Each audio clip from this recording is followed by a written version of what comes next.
Hello everyone, I am Dr. Meenakshi Fulara, HOD of Physical Therapy and Rehabilitation. Today we will discuss about strength training.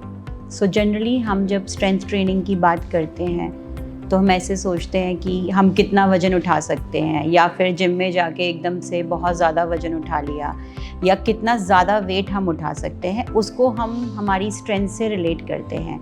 But actually strength वो नहीं है। Strength मतलब आपकी एक muscle की power कितनी है, आपकी मसल एक पर्टिकुलर अमाउंट में एक पर्टिकुलर मूवमेंट करने में कितना मैक्सिमम एफर्ट, कितना मैक्सिमम फोर्स के साथ उस मूवमेंट को कर पा रही है, उस मूवमेंट को परफॉर्म कर पा रही है। That is actual your muscle strength और मसल पावर। तो स्ट्रेंथ ट्रेनिंग या आप उसको रेजिस्टेंस ट्रेनिंग भी बोलते हो, जिसमें we use different tools and equipments. अपना बॉडी वेट यूज़ करते हैं, वेट कफ्स यूज़ करते हैं, रेजिस्टेंस बैंड्स यूज़ करते हैं, डम्बल्स यूज़ करते हैं and we generate forces. We train our muscles with multiple repetitions. We perform certain movements with multiple repetitions. We assess actual muscle strength कितनी है, उसके accordingly हम define करते हैं कि आपको resistance कितना चाहिए, आप वेट कितना ले सकते हैं या आप कितने मैक्सिमम एफर्ट के साथ वो चीज़ें परफॉर्म कर सकते हैं। एंड दिस इज़ हाउ, जब हम एक पर्टिकुलर मूवमेंट को बहुत टाइम तक ट्रेन करते हैं, we develop a muscle strength on those set of repetitions. Strength training करनी है, so what are those two factors? So as per me, as far as I have understood, two factors which play very important role in training any muscle is the muscle power.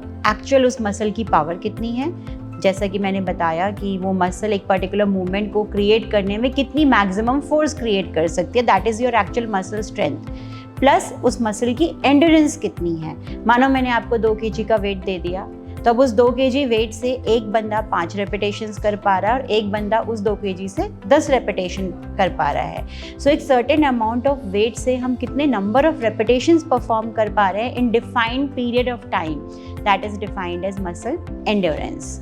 So whenever we do strength training, we work on these 2 factors. One is to build the actual muscle power and one is to build the muscle endurance. अब हम बात करते हैं benefits. जब भी हम strength training करते हैं, हमारी बोन डेंसिटी बढ़ती है, देन हमारा मसल की जो कनेक्टिव टिश्यू है उसमें स्टिफ डेवलप होती है, देन जैसे मैंने पहले बताया हमारी मसल की एंड्योरेंस बढ़ती है। फिर हमारी मसल में जब स्ट्रेंथ आएगी तो जो भी हमारी बॉडी में मस्कुलर वीकनेस रिलेटेड पेन है, वो पेन डेफिनेटली रिड्यूस होगा।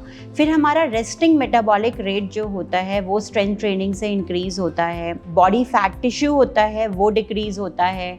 हम अपना lean body mass, lean muscle build कर सकते हैं। सो जब भी हम स्ट्रेंथ ट्रेनिंग प्लान करते हैं, जनरली मैं बहुत सारे लोगों से मिलती हूँ और जब बात करती हूँ एंड हम कुछ भी जाके वेट उठा ले, कितना भी अमाउंट ऑफ वेट उठा ले जिम में जाके, वो राइट टेक्निक नहीं है।